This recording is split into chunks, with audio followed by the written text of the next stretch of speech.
Hello, and welcome to the course. I'm Stephen, your host for today, and I'm speaking with Professor Caterina Fugazzola from the Department of Global Studies. Professor Fugazzola is an assistant senior instructional professor in the Global Studies Department. She holds a PhD and a master's in sociology from the University of Chicago, an MA in Asia Pacific Studies from the University of San Francisco, and got her undergraduate degree in languages and economic and legal institutions of East Asia from Ca' Foscari University of Venice. She's here to talk to us about her career path and how she became a University of Chicago professor. Professor Fugazzola, thank you so much for joining us today. How are you? I am good. Thank you. How are you? I'm doing well, thanks. All right, so we have a whole lot to get into, but just right off the bat, could you just give us a kind of an overview of your career path, beginning in college and obviously culminating with where you are now at U Chicago? Could you just sort of outline for us the path that you've taken? Yeah, absolutely. So I'm Italian. So my college path started right there. I'm from Milan, but I went to Venice, the University of Venice, to study Chinese language of all things, which was not something that I had initially planned. But I fell in love with the language in my last year of high school. So I've decided to give it a go. So I moved to Venice. And in Italy, the college experience is a little different than in the US. So it's 3 years. Mm-hmm. And then you can do 2 years of specialization. So I did my 3 years and I graduated with the equivalent of a college degree. And then at that point, I could either stay in Venice and do the 2 years, or I could try and do something else. And I've decided to go for the something else, which in my case turned out to be a master's at the University of San Francisco, because I really wanted to give this studying in the US thing a go. So I've moved to San Francisco. I applied to the University of San Francisco knowing absolutely nothing about how US applications for graduate school work. I applied to the one thing. I had no idea you were supposed to apply to more things. I was like, I like San Francisco. I had been there once with my mom. I'm like, sure, I'll just apply and hopefully I get in. And I got lucky because I actually did get into the one that I applied to. So I spent 2 fantastic years in San Francisco. And for the first time, I was in a US style college classroom. It was the very first time in my life that instead of being lectured, I was asked to read stuff and talk about it. And my mind was blown.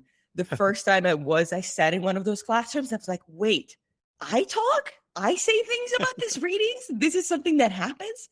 It was so good that I just at that point, I was like, I need more of this. I cannot just take 2 years of it. And then I discovered that PhDs in the US were a thing. Who would have known, right? So I had so much help because as you could probably tell, I knew nothing about how the academic system worked. At that point, I'd realized I needed to apply to multiple things. And I had 2 professors that helped me so much figuring out that, one, the PhD was the thing that I wanted. Research was what I wanted to do. Just, being paid to read and engage in fantastic conversations, that was a dream for me. So I've applied for the PhDs this time with like a little bit more sense and applying to multiple things. And again, Good call. it worked out because I got into U Chicago. I did my PhD there in sociology this time, because during my time at the University of San Francisco, I started researching things that turned out to be more sociological than language related. So I applied for sociology programs, got into U Chicago, and that's where basically my whole career formed, because at U Chicago, I spent 7 years there doing research and studying and getting into PhD. And I discovered that I really, really love teaching because I started as a graduate TA and then I continued on. And then at U Chicago, I started working as first a graduate preceptor in the master in the MAPS program. So it's a master for all the social sciences. And then from there, I basically did a postdoc doing the same job. And then just this past September, I changed track and now I work in the global studies program as an assistant senior instructional professor. So still teaching, still very much working with students, but also doing some administrative work, some programming. So that's my path. All right. So yeah, I mean, I understand that, when you were younger, you did have an interest in teaching, but you were thinking of going in a different direction. Can you tell me about that? Absolutely. When I was like in elementary school, I think since like my second year in elementary school, I wanted to be a math teacher. And in part, I think it's, the classic thing. I had great math teachers in elementary school. And I was like, yes, that's what I want to be. But I also just genuinely enjoyed math. That I really, really liked that. I was like that weird kid, like, in their free time, I was playing video games or doing math problems. So I was set. I was so ready to just go finish high school. And the way that it works in Italy is like we don't have a college where then we choose a major. Like when we choose the university, that university track is already specialized. So you Mhm. either my choice at that point was going probably to either Milan, staying in Milan, or going to another city to study just specifically math at the university. But then in my fourth year of high school, so we have a total of 5 years in high school. In my fourth year, I went on an exchange program in New Zealand, and I was supposed to stay a few months there, and I didn't want to come back because I loved it so much. So I extended that for a few months, and then I came back to Italy, and I had like the most extreme case of reverse culture shock. I really did not want to stay in Italy. I wanted to go back out, travel. I really wanted to continue speaking English because I really wanted to perfect the language. I fell in love with studying languages. So at that point, I was trying all I could to just get out of Milan. And one of my professors that saw that was like, I needed something for my brain to get occupied. And oddly enough, it was my math teacher at that point, my math professor, who was like, listen, you seem to really like this language thing. Have you tried have you tried Chinese? Why don't you give that a shot? I think in part she was also trying just really to get my brain occupied with like to just pick like the most difficult language that she could think of. But I did that. I started this school that just happened in the evening, so I would go to high school in the morning, finish at 2, and then like at 5 I would have Chinese school, which turned out to be amazing because I just fell just head over heels for the language. It was the most engaging language I had ever studied. I loved writing characters. I loved like just discovering the history of the characters and seeing like how language had evolved. So at that point, I decided I'm not studying math. I am not doing that. I am going to study Chinese. And that's what led me to the University of Venice ultimately. So it was both like a good way to get out of Milan, but then really what I wanted to do was study the language. So that was like the big turn of my career, which just happened out of one conversation with a math teacher. Okay, that's interesting. That it was really, the travel was important, but it was really the languages and the opportunity to use them and study them that attracted you. Like when you look back, were there signs of that early on? Do you think there was any connection between your love of math or possibly video games and languages? I mean, or did that kind of just like come out of the blue? It's odd because there's so many people that told me like, oh, of course, if you like math, you're going to like languages. And I could never quite see that connection, in part because we have to study Latin in high school, and I was terrible at that. I was so bad at it because I couldn't see the point. I'm like, who am I going to speak Latin to? Like, why? So I think for me, it wasn't so much like for a long time, I thought it was the language itself that I liked the challenge of the language. And there is something that's kind of mathematical about it. But most of it, I think I realize is just the experience of another culture. So that it's more the cultural Mhm. elements than the language one that attracted me. Because that's the thing with Latin. You can't like, sure, you get a lot of history, but you don't experience the culture by learning the language. Well, Yeah. for Chinese, that was the thing. Like I would end up like going to China a lot of times because that's the only way to really practice it. And it was that cultural exchange that really attracted me, I think. Yeah. Can you say a little bit more about that? I mean, like how the traveling and using the language impacted you and impacted the course of your study? Yeah, absolutely. So I started at the University of Venice. It was in 2006. And then that is like the first year is really, really intensive. Like you do mostly language classes. And then year 2 and 3, at some point, they expect you to go to China for an exchange for a few months to just, put the language in practice. And I did that in the summer of 2008. So I was there during the Olympics, which was a lot of fun. Oh, wow. And that was my first time in China. It was so good. I was staying with a host family, a little like further from the center of the city. It was fantastic. It was also just very challenging at first because like I had done this in New Zealand, but doing that in a place where like you grow up kind of learning English, and we started learning English like at the beginning of high school. So I was a little more prepared. Chinese was a whole different challenge. So being in a host family, it was great. I have some of my best stories of cultural misunderstanding there. A lot of those are food based. So, but it was such a good, like intense learning experience. And I spent a few months there. I came back then in September for the remaining of my program. And then I also spent time the year after. I did this volunteer work in Shanghai, and I was working in the center with children with cerebral palsy. So we would help them with physical therapy, sing songs, and just spend time with them in Shanghai. Okay, very cool. So can you tell us a little bit about your current field? I mean, global studies is a term that I think people may have some idea of, but it's a little bit vague. Like what do you study now, and what does your role at U Chicago look like right now? Yeah. So yeah, everyone has that question about global studies. Like I say that and I'm like, okay, but what exactly does that Which mean? part of the globe?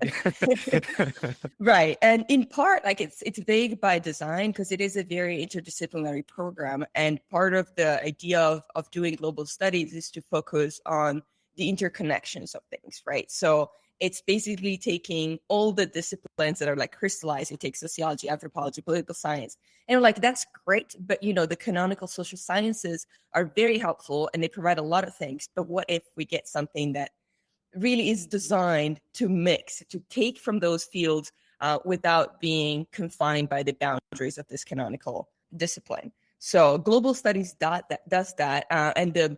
It's basically a program that looks at one, all these interconnections, and then two, like the multiple scales at which you can approach a social problem. So you can look at it from a micro local scale, you can look at it from an institutional scale, from a state scale, from a global scale. And then global studies, instead of saying let's focus on just one of those scales, looks at how those are interrelated and they co-constitute themselves. So we look at how the local and the global work together and create each other, basically, in this continuous loop. So what I like to tell to my students is that we study the mess that our social life is in a globalized world. And like we just embrace the mess. We don't try to make it simple. We embrace the fact that it is a complete mess and we love it for it. Okay, that's very interesting. That's a good way of explaining it. Was there a moment that I mean, I know that you talked about doing the initial application to San Francisco on a bit of a whim and maybe thinking a little bit harder about your PhD application. Was there a moment at any point then or at there before or after where you really decided that academia was the route that you wanted to go and where you really decided that this, current track that you're on was the one for you? Yeah, absolutely. So I have both serious and very shallow reasons for it. So I'll start with the shallow reasons. Sure. Because I was in San Francisco and I was trying to take it all in and get every opportunity that I could to do things. And I discovered the fantastic world of academic conferences. So I got to San Francisco fresh out of Italy and I had barely an idea. Like my first question when I had an assignment for class is what exactly is a paper? I did not know what a paper was really. Like I had no sense of it. But it turns out that I was very good at writing abstracts. So abstracts were my thing. I could condense what I wanted to do. I still had to learn how to put that in practice. But once I learned that I could do abstracts well, then I started looking around for conferences where I could go and talk to people about what I wanted to do and then present like a mini version of a project that was still in the making. And then the other thing that I've discovered is that the university would pay for the travel, which again, mind blowing. So I was there thinking I could write this 300 word bits. Someone is going to give me $300 to go on a plane to another city where I can visit all I want. And I can, at that time, Airbnb was not a thing. We had this thing that was called couch surfing, which is basically Airbnb, but free. You would just find people that would offer their couch for you to stay. Yeah. So I did that. Like I went around the US just presenting at conferences and I loved it because then my project really developed into something that I enjoyed. I got to talk to so many people and so many like scholars that had been doing that way longer than I had that started guiding me towards, taking this a little bit more seriously maybe and making that into a feasible research project. But I was like, you mean I could get like 5 to 7 years of this if I go to school? That is amazing. Good deal. Yeah. And also just I cannot see myself doing a 9 to 5 job because what I love about academia is that oftentimes you actually end up working even like more than 9 to 5, but you have the feeling of I am actually picking stuff that I am studying. I am picking the books that I'm reading. I am picking the way I'm deciding. You have a lot of choice on like where you direct your attention. So the freedom of it, which it feels a little weird now that I've been in academia so much, and I've discovered the parts that like they don't quite feel like freedom. But at the time, like as a beginning, like as a junior student, it felt like the best thing that could have possibly happened to me. Like the fact that programs existed where they would literally sponsor you to do the things that you love, to read and write about the things that you care about. That was the thing that sold me to academia. Yeah. Well, have you worked outside academia at all? You traced your path through a number of schools there. Did you ever take time off and do a 9 to 5 or anything like that? Not really. I mean, I worked. I waited tables in Venice to help pay for rent and for the university, but I never had like an office job or anything like that. Like for me, it was always just jumping from one program to the next. I've done a lot of like summer volunteer programs, but like an actual job, like an adult job, like I would call it. No, I've never done that. Yeah, same, honestly. But could you say a little bit more about the people who have helped and guided you through your career? I mean, who have been some of the biggest influences and biggest sources of support for you? Yeah, I feel so lucky because I could not have gone on that path without a lot of support that I had. Obviously, like my family was super supportive. I think my mom was actually the one person at first that told me to go on that faithful like New Zealand trip. I had never even considered doing that. She was like, this is something that I wish I had done when I was your age. And we started looking into it. And then so that was the beginning of like that's where I caught like really the travel bug that Hmm. ultimately made me decide to go study abroad. But then they were so supportive every step of the way. And then I had so many good teachers. So starting with my math teacher in high school and my English teacher in high school, those two are some of my biggest supporters throughout all this. And then at the University of San Francisco, I feel like I really lucked out. I had like two individuals in particular, Dorothy Kidd and then Dowon Lee. Dorothy Kidd was not even in the program that I was in, so I was in the Asia Pacific Studies program, and she was teaching in the International Studies and Communication program. But I thought that her class looked cool, so I kind of crashed her class. Again, like I had no academic etiquette whatsoever at that point, so I just waltzed into her office during office hours, and I was like, "Your class sounds cool. Can I join?" And she was like, we probably have to go through a process. I'm like, but you're teaching it. Can it come? And I think at that point, we're just like, you know what? Sure. Just come in. I'm still like I still have very good friends from that class because I was really the odd one out. This was like a new program. So in theory, they were supposed to be like this closed group. And I just joined. I waltzed in and I joined it. But Professor Kidd is the one person that really like shaped my research the most because I started thinking more seriously about what I wanted to research. And at that point, it was 2010. I had an interest in China, and it was the year where a lot of like the protests were happening on the labor front at the Foxconn factories. Hmm. So that's what I started to research.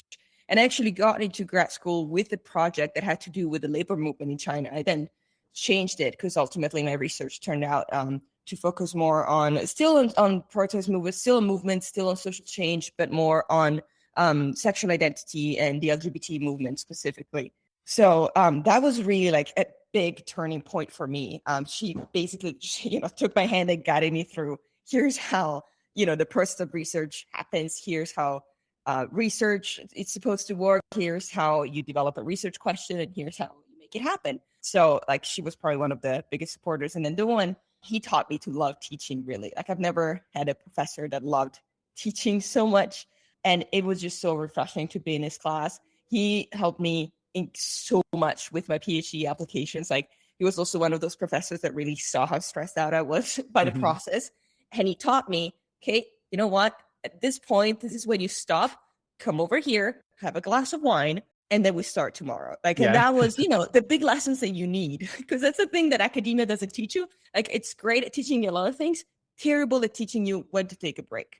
So I'm very glad that I found people that early on were like, no, no, no, this is not how you survive a PhD program. This is how you burn out. Calm down and keep going. And he was the one that also convinced me to get into Chicago because again, like I was learning, but I was still not quite there with like understanding how academia worked. When I got the acceptance at U Chicago, I was like, "Oh, cool! Look at that!" And then it was like, "No, no, no, Kate, this is a big deal. This is a really good school." And it's like, "Oh, I guess that's good." And then I really loved it during visit days, so I ended up there. And then in terms of like the turn that my research took, it was again like kind of serendipitous because I was at the point in the PhD program I had completed my first 2 years. I had taken a break from China for a bit because I wanted to experiment with methods. So I had done some research on Italy I was using Italian newspapers. It was a good way to not think too much about having to deal with another language. I was like, I'm reading in Italian. but then I'm doing the analysis and exploring the methods in English. And I liked it, but I also missed China a bit. And the research on Italy was on the LGBT movement in Italy. And a good friend at the time, we were having coffee together, and he was from China, and he said, "Well, Kate, if you like the research that you're doing, but you miss China, why don't you study the LGBT movement in China?" And I was like, "Wait, Yeah. what?" And at that point, I didn't even know whether that was a thing. Like, is there even an LGBT movement? And so I just, I had one of those academic, frantic Googling moments, and I started finding things that I loved, because a lot of the things that I found out had to do with language. And I was like, yes, that is my thing. This is exactly what I want to study. And then it ended up being the subject of the topic of my dissertation. Okay, interesting. I wanted to ask what advice you would have for someone who was considering going into your field specifically, but also just considering, going into academia in general. Yeah, I mean, I say this often, but the one big thing that I have learned, and that I tell everybody constantly, is don't take yourself too seriously, because it's the one thing that is going to make you burn out. But okay, so let's start it from the beginning. First of all, if you want to do it, do it. It's great. Like, but think about why you want to do it, because it's sometimes you have shallow reasons like me, and that's perfectly fine. Like, if you want to do it because you want to have time to read books that you like, write about stuff that you enjoy, and find programs that will pay for your travel, I think that's a perfectly fine reason to get into academia, honestly. I don't think you need to have a full-on commitment to research to do that. But again, think long and hard about why you want to do that for many, many years of your life, because that's the thing. Like, if you get into a PhD program, that is a long commitment. You're going to spend like a sizable chunk of your life there. And then there's going to be a lot of things that are very easy to figure out, of like whether that's the thing for you. And a lot of those have to do with research. Like, do you like doing research? Are you good at doing X, Y, and Z? Are you like, do you enjoy like putting your brain into like, this deep analytical, theoretical moments where like you spend a lot of time like thinking about like this one specific thing? If you enjoy that, that's great. But then again, that's the serious stuff. Like, I want people, like, if you're going into academia, I want them to elaborate on why they're finding joy in that, and what is the non-serious part of their journey. What's the motivation that is, that's going to genuinely bring them joy? Because a lot of the academic life can be a little joyless sometimes. You send stuff up to journals. It's a life of rejection. So it's the way it works, right? You apply for 10 to 20 schools, and then you succeed, and you get accepted in 1, 2, 3, 5 if you're really, really fantastic, or like if it's a good fit for a lot of these programs. So like from the start, they tell you like, you apply to a lot of things, and you're going to get back like a small percentage of it. And that's just academic life. So you need to always you need to have something that reminds you of like, why are you doing that? Why are you finding this enjoyable? And for me, it was the getting to know new people at conferences. For me, it turned out to be the teaching. That's the thing that still brings me so much joy to this day. Yeah, that's great advice. We're also trying to give people, kind of an honest, like behind the scenes look. What is your like least favorite aspect of this work? I mean, what are things about it that you wish you could sort of just not have to deal with? Oh, yeah. So my job is like, it's both teaching and administrative. And sometimes you just get stuck in this, quicksand of administrative wormholes that just suck all your energy. And to get one thing done, you have to you have to go through so many steps and so many offices. And I mean, institutions in general are just, notoriously inefficient. I think universities are just the same. Sometimes to go from point A to point B, it takes a month of emailing back and forth between like 10 people. So we have like that built-in inefficiency, which has, historical reasons. I'm sure that there's good reasons for that to happen, but it sometimes I find it so frustrating that to get one thing done, one has to do all that. It's also just, a very high pressure environment. That's the other thing that I think academia really has a lot of work to do. Just the burnout rate, like it's unacceptable that for something that can bring so much joy, we put so much stress on people. I feel it's slowly changing in some places, but still, there's still this whole pressure of, being the person that changes the face of the field. I'm like, no, we don't. We don't have to. It's okay. So I think that's something that I would change. And then the big thing that I try to change a little bit, like in my own tiny way, is I feel sometimes academia is so detached from the real world. So we're so good at talking about things, at taking problems apart, at analyzing every aspect of the puzzle and making just, this flowery, fantastic, great, intelligent theoretical claims about it. And then we stop. And I'm like, no, why are we stopping? Like, sure, we have a great audience of engaged academics, but can we go a little past that? Like a lot of academia can be so inaccessible, which is such a waste because we have things to say. We have solutions to problems that can go so much further than just an academic conversation. But there's still like a part of the stigma of doing, public academia. So, no, what are you doing? This is like something practical, something that can bring real change. What is this? No. We're all about the intellect. So the usual ivory tower problem, I think we haven't solved yet. But so that's one of my least favorite things about academia. But I also see a lot of particularly young people and like most of my students really that are so quick at identifying that as a problem. And they're like, you know what? I'm young. I have ideas. I can do that. I don't need to continue and lay another foundation on top of the ivory tower. So I feel it's a pretty good, and I have an optimistic view of what the future might hold, which is part of my, survival strategy through academia is just being an optimist when it probably shouldn't be. But, I like it. It makes me go through the day and makes me happy about where I am. Yeah, well, my last question is just what else makes you feel happy or fulfilled about your job? I mean, what would you say is the most fulfilling aspect of your work? No, 100% my students. I Mhm. do a lot of teaching. Teaching is the thing that gives me life. And it's cliche, right? Because like you hear teachers being like, "Oh yeah, every time I teach, I learn something new," and it's so true. That's the thing. Like I know it's a cliche, but it's so true for me. I absolutely love it. Like I get bored very easily by what I do. So the idea of like doing the same thing twice, so like teaching the same class twice, I could feel like, oh no, this is going to be the same thing. I'm so bored now. I know exactly what I'm going to say. I have my notes. It's never the same. It's such a cool job because no matter like what, there's always going to be students who have a different take on the same article. There's always going to be students bringing up new things that I had not thought about, like making connections that I didn't even think about. Like how could they be there? But yes, they see them. It's just like they bring such a fresh perspectives to anything that I do and teach. It gives me so much energy. So that's absolutely my favorite thing. That's great to hear, and yeah, I think that I can feel that energy just from hearing you describe it. Yeah, well, thank you. Those are all of our questions. Thank you so much for joining us and for sharing all this about your story and your work. Thank you so much for having me. This was lovely. Thanks. Glad to hear it. Thank you, Professor Fugazzola, for your time today.